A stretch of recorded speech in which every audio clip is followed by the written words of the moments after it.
கர்த்தருடைய பிள்ளைகளே, இந்த செய்தியின் மூலமாக வேதத்தில் உள்ள கதாபாத்திரங்களை குறித்து நம்ம படிச்சுட்டு இருக்கிறோம்.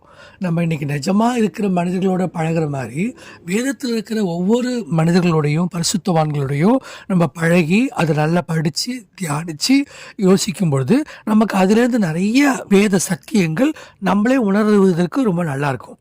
இப்போ பைபிளில் நல்ல முன்மாதிரியான கதாபாத்திரங்கள்னு பார்க்குறப்ப ஆபேல் பார்த்தீங்கன்னா, பலி செலுத்த போன அவரே பலியா மாண்டுட்டார். ஆனாலும் காயின், ஆபேல் அதில் பார்த்தீங்கன்னா 2 கதாபாத்திரங்கள்.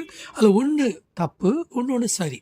அப்போ நம்ம விழுந்தவரிடத்துல தேவன் கண்டிப்பாக காண்பிக்கிறார். அந்த கெட்ட குணங்கள் நம்மகிட்ட இருக்கக்கூடாது. எல்லா சூழ்நிலைகள்லையும் ஆபேல் பலி செலுத்த போனவர் பலியா மரிச்சாரு. அவர் ரத்தம் தேவன் நோக்கி கூப்பிட்டது.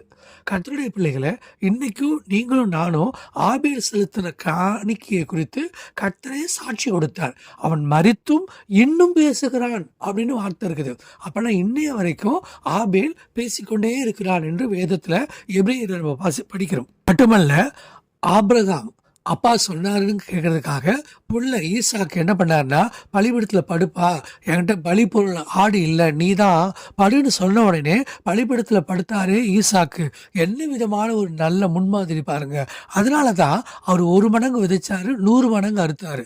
நீங்களும் நானும் நம்முடைய சரீரங்களை ஜீவ பலியா தேவனுக்கு கொடுத்தா அது ஒரு புத்தியுள்ள ஆராதனை. ஒருத்தர் பலி செலுத்த போய் பலியாவே மாண்டுட்டாரு, ஒருத்தர் பலிபீடத்தில் பயப்படாம படுத்தாரு. அப்ப ஆபிரகாம்கிட்ட கர்த்தர் சொன்னாரு, ஈசாக்கை வெட்டாத, அவருக்கு பதிலாக நான் வேற ஒரு ஆடை வச்சிருக்கிறேன். அப்ப ஈசாக்கு பலிபீடத்தில் படுக்கிற அளவுக்கு ஒரு பரிபூர்ண கீழ்ப்படுதல் இருந்துச்சு. அதை நம்ம ஒரு முன்மாதிரியா எடுத்துக்கிறோம். மட்டுமல்ல, புதிய ஏற்பாட்டில் பார்க்கும்பொழுது இயேசு கிறிஸ்துவை பெற்றெடுத்த மரியாள் எவ்வளவுதான் பயமாக இருந்தாலும், இதோ உடைய வார்த்தையின்படியே எனக்கு ஆகட்டும், இது நான் ஆண்டவருக்கு அடிமை அப்படின்னு ஒப்பு கொடுத்ததுனால தான் அவங்களுக்குள்ள பரிசுத்தாவின் பலன் உள்ள ஒரு கிறிஸ்துவை பெற்றெடுக்க முடிஞ்சது. எல்லாத்துக்கும் மேலே நம்ம உத்தமமாய் பின்பற்றின ஜோஷுவா, காலேப். பழைய ஏற்பாட்டில் எத்தனையோ லட்சக்கணக்கான பேர் நானும் கானானுக்கு போகிறேன்னு புறப்பட்டு போனாங்க. ஆனால் எல்லாரும் உள்ளே போய் சேர்ந்தாங்களா? இல்லையே. புருஷர்களில் அந்த 2 பேர் தானே உள்ளே போனாங்கன்னு இருக்குது. ஏன்னா அவங்க உத்தமமாய் பின்பற்றினார்கள். அதனால தான் தேவன் அவர்களை கானானுக்குள்ளே பிரவேசிக்க வச்சார். இப்படிப்பட்ட நல்ல முன்மாதிரிகளை நம்ம எப்பவுமே பார்க்கணும். எப்பவும் தவறான முன்மாதிரிகளை பார்க்கக்கூடாது.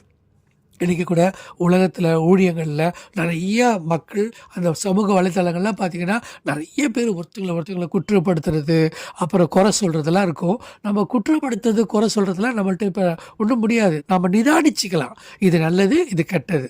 நம்ம நல்லதை முன்மாதிரியாக எடுத்துக்கிட்டு வாழ தொடங்கினா நம்ம வாழ்க்கையும் நல்ல நிலையில் நல்ல ஒரு கதாபாத்திரமாக நம்ம மாறுவோம்.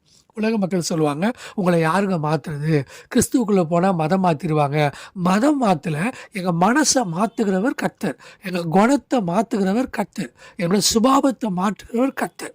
அதை நம்ம இந்த உலகத்துக்கு நிரூபித்து காட்டணும். இதுதான் இந்த கேரக்டர் ஸ்டடியில் இருக்கிற மிகப்பெரிய லட்சியம், மிகப்பெரிய மைய கருத்து. அதுதான் கர்த்தருடைய பிள்ளைகளே.